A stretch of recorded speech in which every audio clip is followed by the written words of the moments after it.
اعوذ باللہ من الشیطان الرجیم بسم اللہ الرحمن الرحیم ان فی خلق السماوات والارض واختلاف اللیل والنہار لآیات لأولی الالباب الذین یذکرون اللہ قیاما وقعودا وعلی جنوبہم ویتفکرون فی خلق السماوات والارض ربنا ما خلقت ھذا باطلا سبحانک فقنا عذاب النار۔ صدق اللہ العظیم۔ رب اشرح لی صدری ویسر لی امری واحلل عقدۃ من لسانی یفقہوا قولی رب یسر ولا تعسر وتمم بالخیر آمین یا رب العالمین۔ سورہ آل عمران کے آخری رکوع کی ابتدائی آیات میں نے آپ کے سامنے تلاوت کی ہیں۔ بہت خوبصورت آیات ہیں سورہ مبارکہ کی، اور ان میں اللہ تعالیٰ نے ارشاد یہ فرمایا ہے کہ آسمان و زمین کی تخلیق میں، رات اور دن کے آنے جانے میں بڑی بڑی نشانیاں ہیں عقل والوں کے لیے۔ اور اللہ تعالیٰ نے عقل والے کنہیں فرمایا؟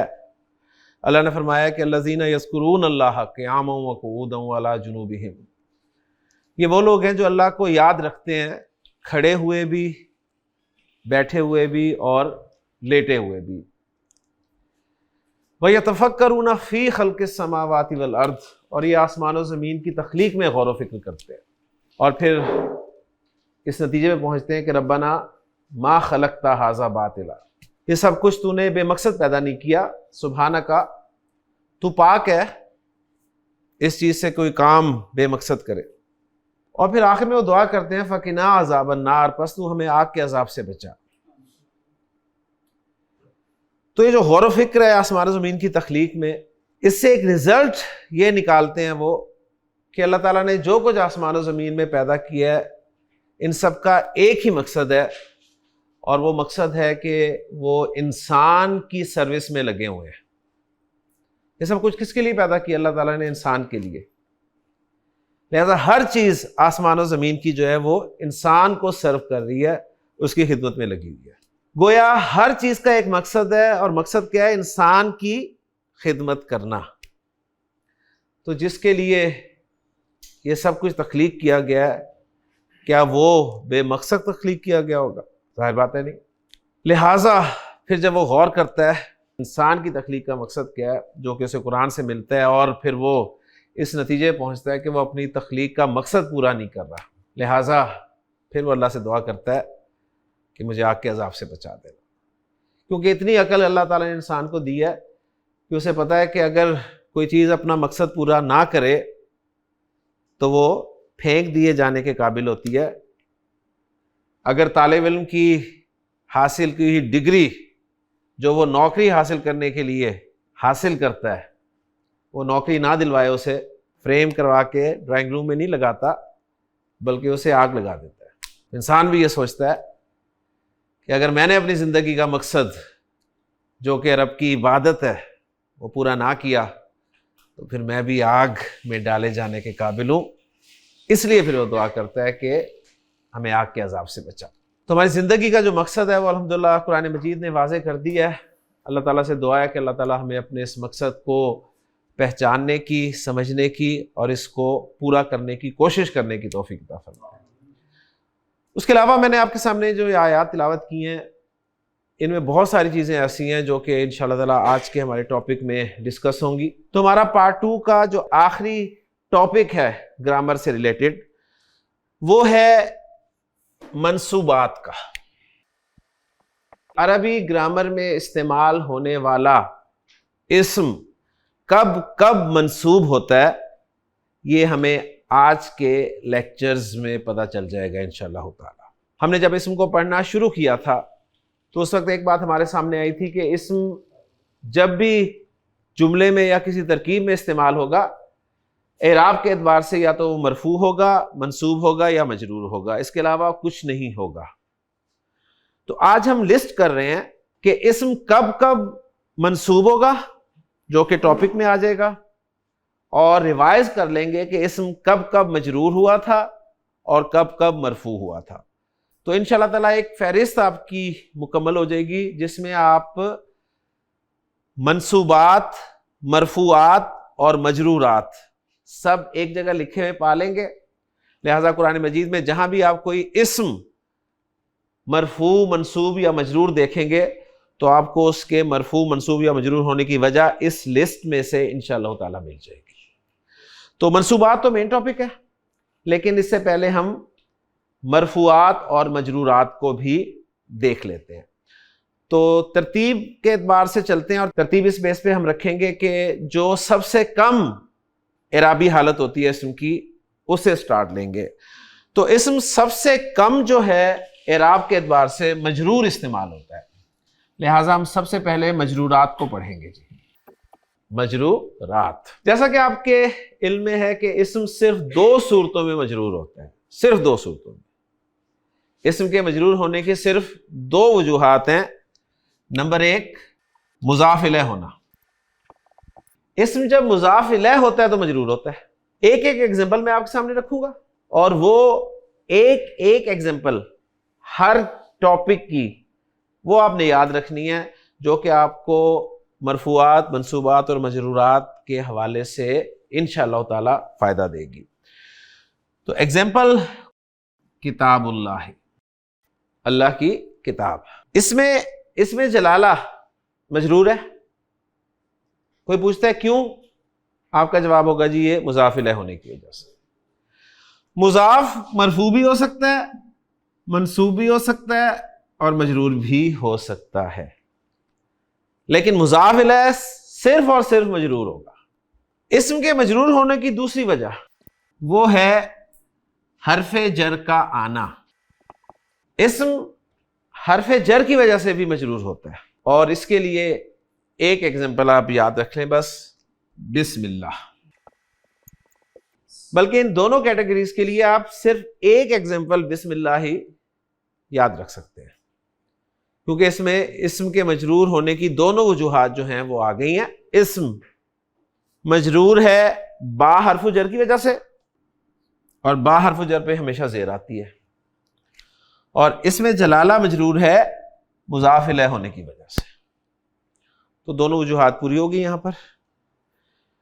کوئی بھی اسم آپ کو قرآن مجید پڑھتے ہوئے مجرور نظر آئے تو ان دونوں میں سے کوئی نہ کوئی ایک وجہ ہوگی جو جینوئن ریزن ہے۔ اب ہم دیکھتے ہیں کہ اسم مرفوع کب کب ہوتا ہے۔ جی اب ہم آتے ہیں جی مرفوعات کی طرف۔ اسم کے مرفوع ہونے کی پہلی صورت جملہ اسمیہ میں بطور مبتدا ہونا۔ مبتدا مرفوع ہوتا ہے، تو مبتدا آپ کا مرفوع ہوگا۔ میں کہتا ہوں اللہ غفور، اس میں جلالہ مرفوع ہے، مرفوع ہونے کی وجہ جملہ اسمیہ کا مبتدا ہے۔ مرفوع ہونے کی دوسری وجہ جو ہے وہ ہے خبر ہونا۔ جملہ اسمیہ میں خبر بھی مرفوع ہوتی ہے، اور اس کے لیے ایگزامپل آپ یاد رکھ لیں سورۃ الاخلاص کی، قل هو اللہ، اس میں صرف آپ ہوا مبتدا، اللہ خبر۔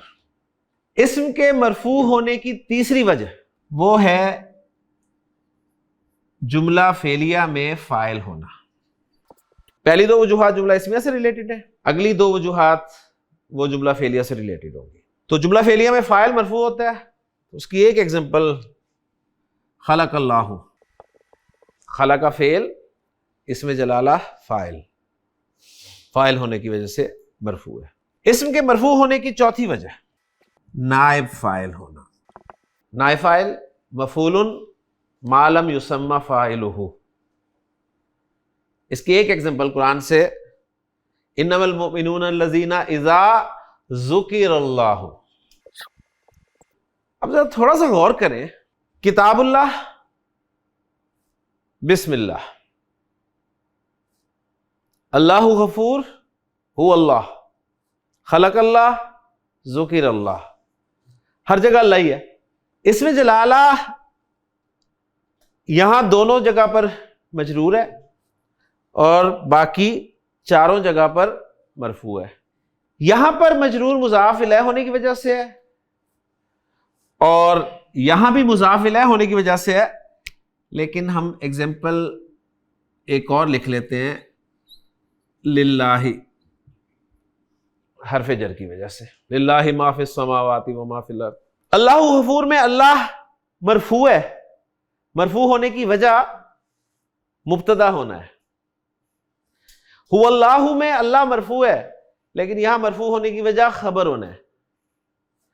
خلق اللہ میں اللہ مرفوع ہے اور یہاں پہ مرفوع ہونے کی وجہ فاعل ہونا ہے.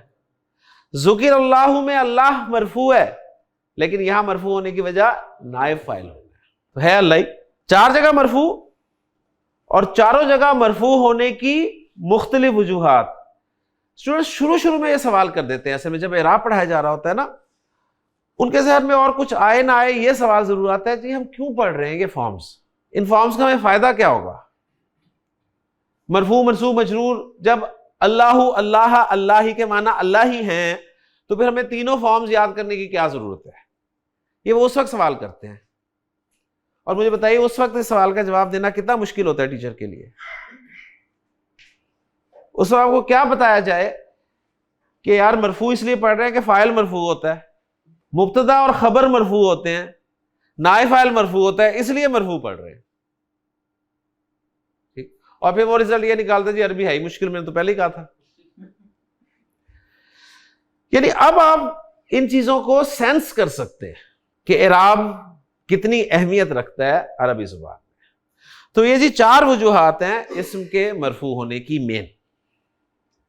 2 مجرور ہونے کی, 4 مرفوع ہونے کی, اور اب ہم آتے ہیں منصوبات کی طرف. منصوب ہونے کی بہت ساری وجوہات ہیں, بہت ساری. کچھ منصوبات ہمارے پرانے ہوں گے جو ہم پڑھ چکے ہیں, کچھ منصوبات ہمارے نئے ہوں گے جو ہم انشاءاللہ تعالیٰ پڑھیں گے. تو پہلا منصوب جو ہے میں آپ کے سامنے ذکر کرنے لگا ہوں, اس میں مجھے آپ کی ہیلپ چاہیے ہوگی. وہ تو چیزیں میں نے آپ کو ہی پریزنٹ کرتے ہوئے بورڈ پہ لکھ دی تھی, اب آپ تھوڑی سی ہیلپ کریں گے, بتائیں گے, یاد کریں گے کہ پہلی مرتبہ آپ کا اسم منصوب کب ہوا تھا. پہلی مرتبہ جب آپ نے عربی پڑھنی شروع کی تو پہلی مرتبہ ہم نے اسم سٹارٹ کیا, اسم کے بعد ہم نے جملہ اسمیہ بنا لیا. جملہ اسمیہ جب بنا لیا تو مبتدا خبر دونوں مرفوع تھے, وہاں تک تو مرفوع کی بات چل رہی تھی. اس کے بعد پھر منصوب ہونا شروع ہو گیا تھا اسم. تو پہلی دفعہ منصوب کب ہوا تھا؟ انا آیا تھا. ماشاءاللہ, انا کو یہ کریڈٹ حاصل ہے کہ جیسے ہی وہ آیا اس نے اسم کو منصوب کر دیا. جملہ اسمیہ کے شروع میں آیا اور مبتدا کو اس نے منصوب کر دیا. ٹھیک ہے, اور پھر ہم نے یہ بات سمجھی تھی کہ اب مبتدا نہیں رہا بلکہ انا کا اسم بن گیا. انا کا اسم بن گیا اس لیے کہ اب دیکھیں مرفوعات میں آپ مبتدا لکھ رہے ہیں نا, اگر آپ وہاں بھی اسے مبتدا کہیں گے تو وہ تو منصوب ہوتا ہے, آپ اسے کہاں لکھیں گے؟ منصوبات میں لکھیں گے کہ مرفوعات میں لکھیں گے؟ اس لیے کیٹیگری ہی چینج کر دی گئی. تو منصوبات میں پہلی کیٹیگری جو ہے وہ ہے انا کا اسم. اور کل کے لیکچر میں نے آپ کو بتایا تھا کہ انا کی ایک فیملی ہے نا, انا کی فیملی ابھی میں نے آپ کو نہیں پڑھائی, لیکن یہ بتایا تھا کہ انا کی فیملی ہے. تو انا کا اسم کی بجائے ہم کہہ دیتے ہیں انا اور اس کی فیملی کا اسم.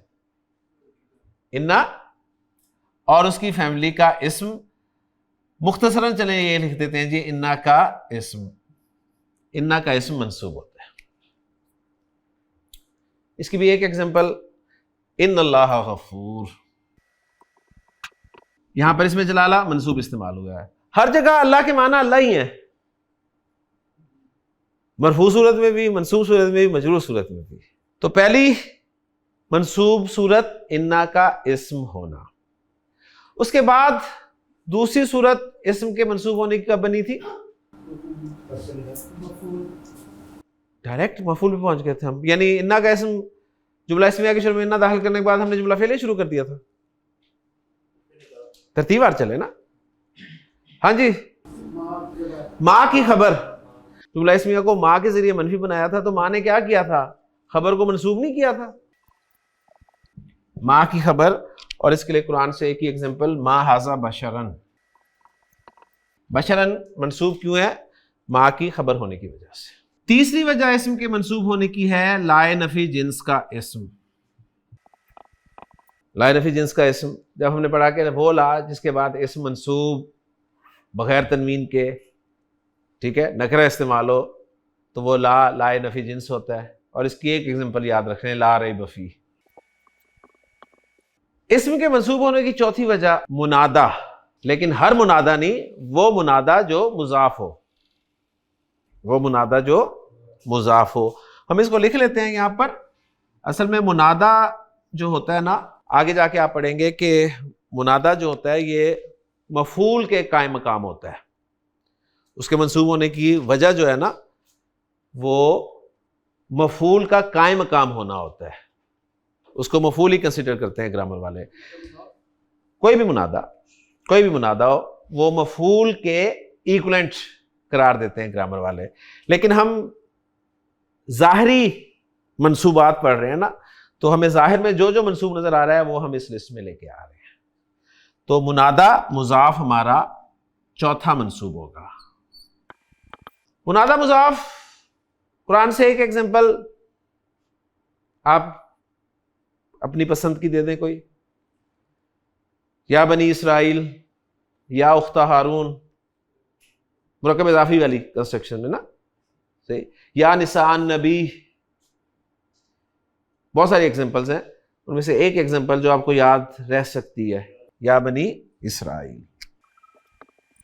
اس ایگزامپل میں یہ فائدہ ہوگا نا، آپ کو یاد رہے گا کہ منصوب جو ہے وہ صرف زبر ہی نہیں ہوتا. کیونکہ عربی سمجھنے میں سب سے بڑی رکاوٹ یہی بنتی ہے کہ جب آپ مرفوع، پیش، منصوب، زبر اور مجرور زیر فکس کر لیتے ہیں نا، پھر آپ اتنی آسانی سے ہٹتے نہیں ہیں اس سے. تو یا بنی اسرائیل، تو یہاں پر بنی جو ہے یہ منصوب ہے. کیوں؟ یا حرف ندا کی وجہ سے. منصوبات میں پانچویں وجہ اسم کے منصوب ہونے کی ہے مفعول. میری زبان سے اکثر مفعول کا پورا نام نکل جایا کرتا تھا، اور اس پہ ایک مرتبہ سوال بھی کیا گیا تھا کہ جی یہ کیا چیز ہے. تو میں نے بتایا تھا جی یہ اس کا پورا نام ہے. جس طرح صابر صاحب کا پورا نام غلام صابر ہے، تو کبھی ہم صابر صاحب کہہ دیتے ہیں، کبھی غلام صابر صاحب کہہ دیتے ہیں. تو یہ جو مفعول آپ نے پڑھا ہے نا ابھی تک جملہ فعلیہ میں استعمال ہونے والا، اس کا پورا نام ہے مفعول بہ. مفعول بہ پورا نام. اب آپ کہیں گے کہ جی پورا نام یاد رکھنے کی کیا ضرورت ہے؟ پورا نام یاد رکھنے کی ضرورت اس لیے پیش آئی ہے کہ جب تک تو کلاس میں ایک زید ہو، ایک اسٹوڈنٹ ہو جس کا نام زید ہو، تو نہ ٹیچر کے لیے پرابلم ہوتی ہے، نہ باقی اسٹوڈنٹس کے لیے پرابلم ہوتی ہے. لیکن جیسے ہی کلاس میں 2، 3 یا 4 زید آ جائیں، یعنی 4 اسٹوڈنٹس کے نام زید ہو جائیں، تو پھر استاد کے منہ سے زید نکلتے ہی 4 یا 5 زید متوجہ ہو سکتے ہیں. ٹھیک ہے، اور اسٹوڈنٹس کو بھی موقع مل سکتا ہے کہ جی آپ نے تو اس زید کو کہا تھا. ٹھیک، تو اس لیے بہتر ہے کہ پورا نام جو ہے وہ لے لیا جائے. تو مفعول جو ہم پڑھتے رہے ہیں، یہ اس وقت تک ہم اسے مفعول کہتے رہے جب ہمارے سامنے مفعول صاحب صرف ایک ہی تھے. لیکن اب مزید کچھ مفعول آ رہے ہیں، تو اس لیے ہم اب اس کو اس کے پورے نام سے پکاریں گے اور جاننے کی کوشش کریں گے. تو وہ مفعول جسے ہم مفعول کہتے ہیں، اس کا پورا نام ہے مفعول بہ، یعنی وہ اسم جس پر فعل واقع ہو. جس پر فعل واقع ہو وہ مفعول بہ کہلاتا ہے. اور اس کی ایک ایگزامپل قرآن مجید سے، خلق اللہ الانسان. الانسان منصوب کیوں ہے؟ مفعول بہ ہونے کی وجہ سے. گرامر کی کتابوں میں مفعول کی اقسام کے حوالے سے ایک ٹاپک لکھا ہوا ملتا ہے، مفاعیل خمسہ. مفاعیل خمسہ، 5 مفعول. تو گویا عربی گرامر میں جو مفعول استعمال ہوتے ہیں ان کی کل تعداد 5 ہے. ٹھیک، 5. ایک ہم نے پڑھ لیا ہے جیسے مفعول بہ کہتے ہیں. باقی 4 میں سے ایک مفعول جو ہے وہ قرآن مجید میں استعمال نہ ہونے کے برابر استعمال ہوا ہے. وہ میں مینشن بھی کر دوں گا، لیکن بتا دوں گا آپ کو. لیکن باقی جو مفعول ہیں وہ بھی کہیں کہیں آپ کو مل جائیں گے. تو ہم نمبرنگ کنٹینیو کریں گے اسی طرح. بجائے اس کے کہ ہم 5 مین دیں جی مفاعل خمسہ اور پھر اس میں 5 پڑھاؤں، میں اب چھٹی قسم جو ہے منصوبات کی وہ مفعول کی دوسری قسم آپ کے سامنے رکھنے لگا ہوں. بلکہ اس کے لیے طریقہ کار میں یہ اختیار کروں گا، میں آپ کے سامنے ایگزامپلز رکھوں گا اور پھر ایگزامپلز آپ سمجھ لیں گے جب آپ خود ہی اس کا کوئی نام تجویز کریں گے. چلے نام تجویز آپ نہیں کریں گے، مشکل ہوگا آپ کے لیے، آپ کو پتہ چل جائے گا کہ اس کا مقصد کیا ہے. مقصد بتا دیں گے تو پھر میں نام اس کا آپ کو بتا دوں گا انشاءاللہ تعالی. ایگزامپل میں آپ کے سامنے یہاں پر رکھ رہا ہوں جی، ضربت زیدن. مجھے بتائیے زیدن منصوب ہے، اس جملے میں کس حیثیت سے استعمال ہوا ہے؟ مفعول بہ کی حیثیت سے. اب آپ نے اس کا پورا نام لینا ہے، ٹھیک ہے؟ مفعول بہ، مفعول بہ. کلیئر؟ اچھا، دوسری ایگزامپل اس کے نیچے لکھ رہا ہوں، ضربتہ. ضربتہ، یہاں پر یہ جو ضمیر ہے ہو والی، یہ کس حیثیت سے استعمال ہوئی ہے؟ مفعول کی حیثیت سے. میں نے زید کی جگہ ضمیر استعمال کیا اور تو کچھ بھی نہیں کیا. میں نے کہا تھا جی ضربت زیدن، اور اس جملے میں نے زید کی جگہ ضمیر استعمال کر دی اور تو اس کے علاوہ کچھ بھی نہیں کیا. میں نے ضربتہ، میں نے اس کو مارا. تو یہاں پر جو ضمیر ہے ہا کی، جسے آپ ہو کے طور پہ لکھا دیکھ رہے ہیں اور پڑھ رہے ہیں، یہ بھی مفعول بہ ہے. یعنی ان دو ایگزامپل سے آپ کو پتہ چل گیا مفعول بہ ناؤن بھی ہو سکتا ہے، مفعول بہ پروناؤن بھی ہو سکتا ہے. تو یہ آپ نے مفعول بہ پہچان لیا دونوں ایگزامپلز میں. اگلی ایگزامپل میں آپ کے سامنے دے رہا ہوں، ضربتہ، میں نے اسے مارا. اور اس کے بعد میں نے نا یہ جو ضربہ فعل تھا نا، ضربہ مارنے والا فعل، اسی فعل کا مصدر آگے منصوب حالت میں لکھ دیا. ضربہ فعل، یہ مصدر جو ہوتے ہیں نا یہ ہمیں ڈکشنری سے ہی پتہ چلتے ہیں، ان کو الگ سے یاد کرنے کا کوئی فارمولا نہیں ہے، نہ کوئی طریقہ کار ہے. 3 روٹ لیٹرز اسے ماضی مضارع ڈکشنری میں باب بتا دیتا ہے، ٹھیک، اور اس کے آگے ہی مصدر لکھا ہوتا ہے، اور مصدر آپ کو پتا ہے کام کا نام ہوتا ہے. تو ضرب یضرب، ضرب یضرب، اس کا مصدر جو استعمال ہوتا ہے نا وہ ہوتا ہے ضربن، ٹھیک ہے. اور مصدر عام طور پہ منصوب ہی بولا جاتا ہے، اس کو بولتے منصوب ہی ہے. جب ماضی بولتے ہیں پھر مضارع بولتے ہیں تو مصدر جب بولا جاتا ہے نا ساتھ تو مصدر منصوب بولا جاتا ہے. باقی باتیں سب چھوڑیں، صرف یہ آپ نوٹ کر سکتے ہیں کہ یہ جو ضرب ہے جو کہ ضربن کی صورت میں لکھا ہوا ہے یہ ضربہ سے ہی بنا ہوا ہے، یہ تو پہچان کر سکتے ہیں نا. یہ میں کیوں لے کر آیا ہوں، اب اس کی وجہ میں آپ کو بتاتا ہوں. جب میں نے کہا نا ضربتہ، میں نے اسے مارا، میں نے اسے مارا، تو آپ کے ذہن میں یہ خیال آیا کہ مارا مورا کہاں ہوگا انہوں نے، ایمی انہوں نے ڈرایا دھمکایا، اس پہ انہوں نے کہہ دیجیے میں نے اسے مارا. یا آپ کے ذہن میں آگا اچھا مارا بھی کیا ہوگا، ہلکا سا کوئی ہاتھ لگا دیا ہوگا جی میں نے اسے مارا. اب یہ جو وہم پیدا ہوا نا آپ کے ذہن میں نے اپنی بات کو کنفرم کرنے کے لیے کہ یار میں نے واقعی اسے مارا، میں نے اسے مارا جیسے مارا جاتا ہے، جسے مار کہتے ہیں نا، جسے مارنا کہتے ہیں، مارنا، یعنی اس کا لفظی ترجمہ کہہ رہے ہیں میں نے مارا اسے مارنا، لفظی ترجمہ یہ بنے گا نا، میں نے مارا اسے مارنا، یعنی میں نے اسے. اب یہ جو ہے نا اردو محاورے میں ہے ہی نہیں چیز، ہمارے اردو میں یہ والا مفعول استعمال ہی نہیں ہوتا. اس کو بس سمجھا جا سکتا ہے کہ اپنی بات میں زور پیدا کرنے کے لیے، جیسے مارنے کا حق تھا، یار جسے مارنا کہتے ہیں، ٹھیک ہے، جسے تم مارنا کہتے ہو نا، پنجابی میں کہتے ہیں چنگا کٹیا، کٹاپا، ٹھیک ہے. یہ وہ ہے. اس مصدر کے اور بھی مقاصد ہوتے ہیں لیکن سب سے زیادہ جو ہے استعمال ہوتا ہے فعل کی تاکید کے لیے، فعل کی تاکید کے لیے. تو وہ منصوب اسم جو فعل کی تاکید کے لیے استعمال ہو اور اسی فعل کا مصدر ہو، اسی فعل کا مصدر ہو، تو اس کو گرامر کی اصطلاح میں مفعول مطلق کہتے ہیں، مفعول مطلق۔ دیکھیے قرآن مجید میں اللہ تعالیٰ نے فرمایا اذکروا اللہ، اذکروا، ہاں جی اذکروا پہچان لیں گے نا، پہلے امر، ذکر کرو، یاد کرو، کس کو؟ اللہ کو، مفعول بہ، اذکروا اللہ، اللہ کو یاد کرو، ذکرن، یہ مفعول مطلق ہے، جیسے یاد کرنے کا حق ہے،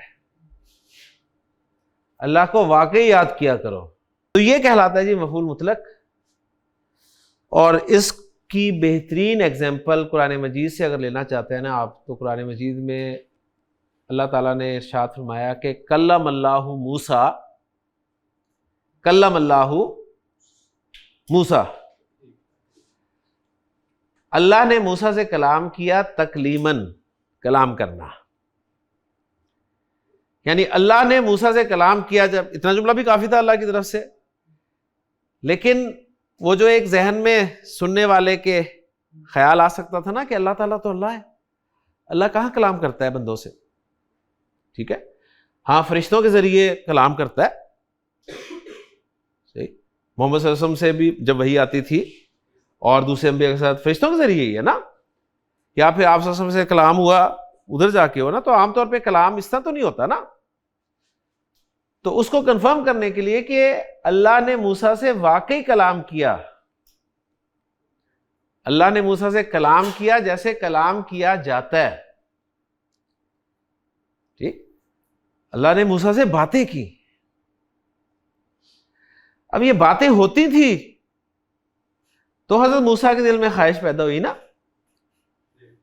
دیکھنے کی، یعنی آپ فون پہ باتیں کرتے رہے جس سے مرضی، ایک وقت آتا ہے آپ کہتے ہیں اب ملاقات بھی ہونی چاہیے، دیکھو تو صحیح، تو وہ خواہش حضرت موسیٰ علیہ السلام کی، لہٰذا انہوں نے اس خواہش کا اظہار کیا، ربی ارنی، اے میرے رب تو دکھا دے مجھے اپنا آپ، انظر الیک، میں تجھے دیکھنا چاہتا ہوں۔ تو کیا جواب دیا تھا؟ لن ترانی، لن ترانی، موسیٰ تو مجھے ہرگز نہیں دیکھ سکے گا۔ لیکن موسیٰ تھے، موسیٰ کو بات سمجھانی تھی، تو پھر انہوں نے یہ سمجھایا کہ اچھا یہ جو سامنے پہاڑ ہے نا، اس پہ ہم اپنی ایک تجلی ڈالیں گے، اپنی ایک تجلی، فَإِنِ اسْتَقَرَّ مَكَانَهُ، اگر وہ پہاڑ اپنی جگہ پہ ٹک گیا اس تجلی کے بعد، سہ گیا اس تجلی کو، تو فَسَوْفَ تَرَانِي، تو پھر تو بھی مجھے دیکھ پائے گا۔ فَلَمَّا تَجَلَّى رَبُّهُ لِلْجَبَلِ، پھر جب اللہ نے اپنی تجلی ڈالی اس پہاڑ پر، تو جَعَلَهُ، کیا؟ جَعَلَهُ دَكًّا، اسے ریزہ ریزہ کر دیا، پہاڑ ریزہ ریزہ ہو گیا، اور موسیٰ بے ہوش ہو کے گر پڑے۔ پھر جب انہیں ہوش آیا، پھر انہوں نے اللہ سے معافی مانگی، تو اللہ کی تجلی میں جو خصوصیت تھی پہاڑ کو ریزہ ریزہ کرنے والی، یہ خصوصیت اللہ کے کلام میں ہے۔ اس لیے فرمایا کہ لو انزلنا ھذا القرآن علی جبل لرأیتہ خاشعا متصدعا من خشیۃ اللہ، اگر ہم اس قرآن کو کسی پہاڑ پر نازل کرتے تو ریزہ ریزہ ہو جاتا، پہاڑ ریزہ ریزہ ہو جاتا، لیکن انسان کا دل ایسا ہے سخت، پہاڑ سے بھی سخت، اثر ہی نہیں ہوتا۔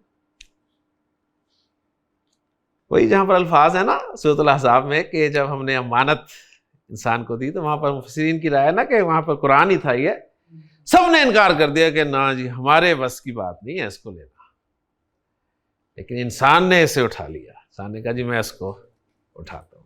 پھر اللہ تعالیٰ کومنٹس ہیں آگے، انسان تو ہے ہی جاہل،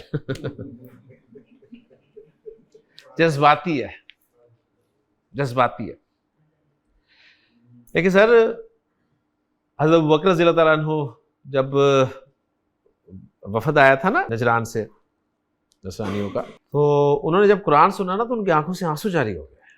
ابوبکر رضی اللہ تعالیٰ عنہ کے الفاظ سنیے گا، کہتے ہیں کہ جب پہلی مرتبہ قرآن سنا تو ہمارا بھی یہی حال ہوا تھا، لیکن اب ہمارے دل سخت ہو گئے. ایکچولی وہ تو بات انہوں نے ان کے حساب سے کی تھی نا، لیکن ہمارے دل جو ہے نا، ہمارے دل واقعی سخت ہے. ہمارے دل جو ہیں وہ کسی کی دکھ بھری کہانی سن کر تو نرم ہو جاتے ہیں. یعنی بعض اوقات خواتین کو تو اللہ نے ویسے بھی نظر ذرا دل نرم و نازک ہی دیے ہوتے ہیں، وہ تو ڈرامہ دیکھتے ہوئے رو رہی ہوتی ہیں بیٹھی ہوئی. لیکن مردوں میں بھی کچھ ایسے ہوتے ہیں جو واقعی سینٹیمنٹل سین سے جذباتی ہو جاتے ہیں، لیکن قرآن پڑھ کے کبھی آنکھوں سے آنسو نہیں نکلتے.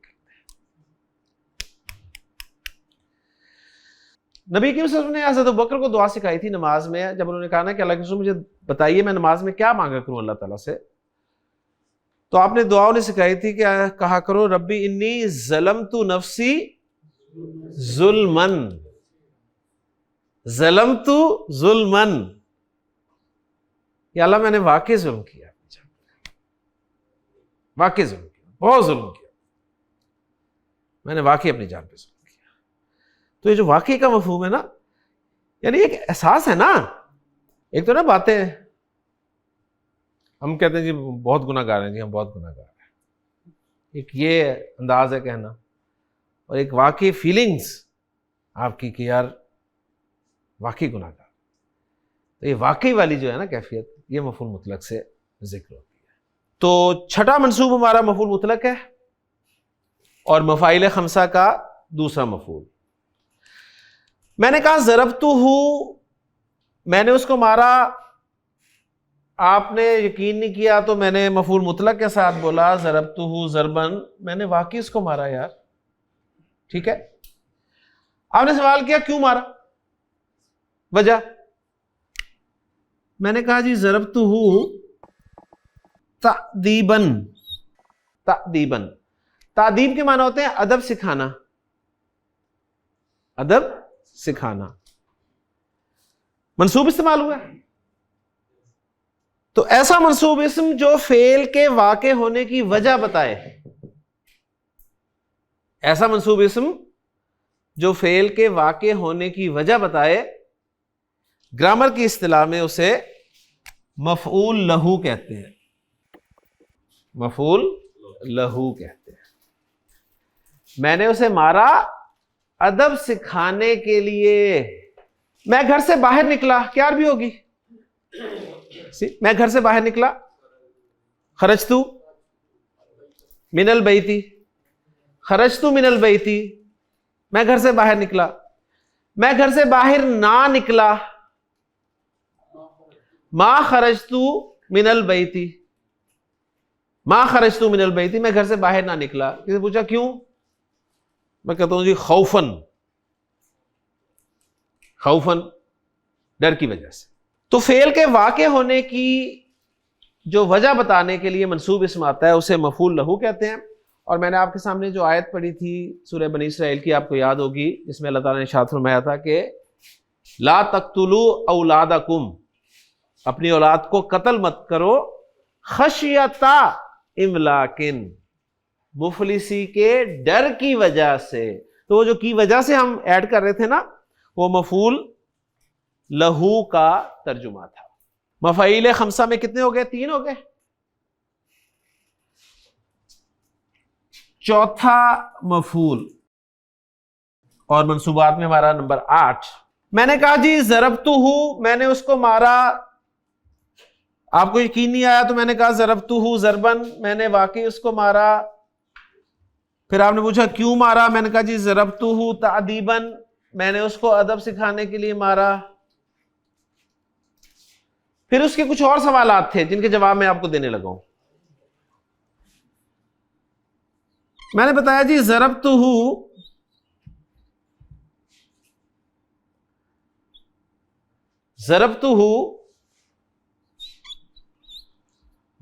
صبحن،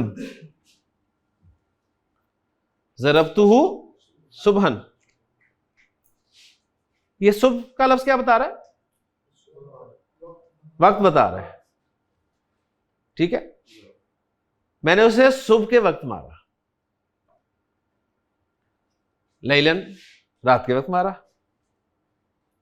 نہارن، دن کے وقت مارا. ضربتہ صبحن، میں نے اسے صبح کے وقت مارا. اماما، امام کہتے ہیں سامنے کو. کل کے ٹاپک سے تھوڑا سا آپ کو جو ہے وہ انشاءاللہ ہیلپ ملے گی. امام المسجدی،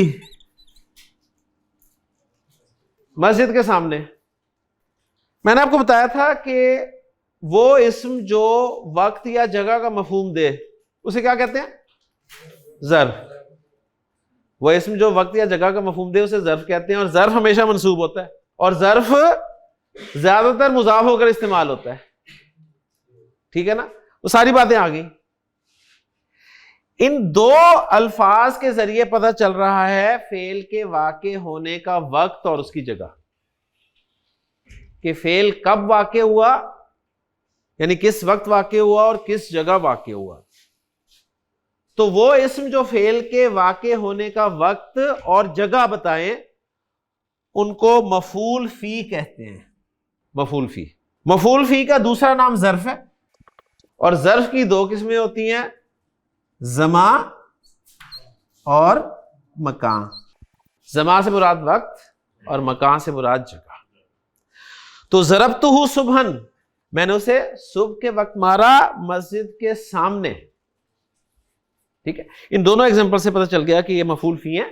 نوح علیہ السلام نے 950 سال دعوت دی دین کی. یا ربی انی دعوت قومی، دعوت میں نے دعوت دی، قومی اپنی قوم کو، لیلن و نہارن میں نے اپنی قوم کو دن رات پکارا، دن رات پکارا، دن رات دعوت دی. تو یہ مفعول کی 4 قسمیں آپ کے سامنے آ گئی ہیں.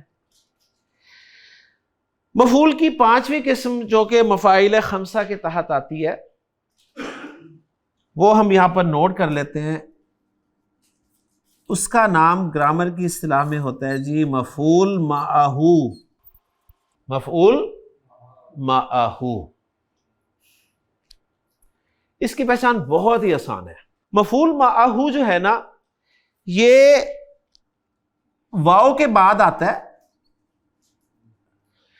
واو، ٹھیک ہے، واو کے بعد آتا ہے. اب کہیں گے تو یہ کیا واو کے بعد تو بہت سارے مفعول آتے ہیں. نہیں، یہ واو جو ہے یہ مع کے معنی میں ہوتی ہے. مع، مع، مع کے معنی ہے ساتھ. لہذا اس واو کا نام گرامر کی اصطلاح میں ہوتا ہے واو معیت. واو معیت. اس کی ایک ایگزامپل آپ کے سامنے لکھ دیتا ہوں. آپ کو سمجھ آ جائے تو بہت اچھی بات ہے، نہیں سمجھ آتا تو اور اچھی بات ہے، کیونکہ اس کا استعمال قرآن میں نے کہا کہ نہ ہونے کے برابر ہے. ٹھیک، ایگزامپل میں آپ کے سامنے لکھتا ہوں. میں کہتا ہوں جی ذہبتو، کیا ترجمہ ہے؟ میں گیا. ذہبتو میں گیا. ذہبتو و زیدن. ذرا جملے پہ غور کریں حسیب.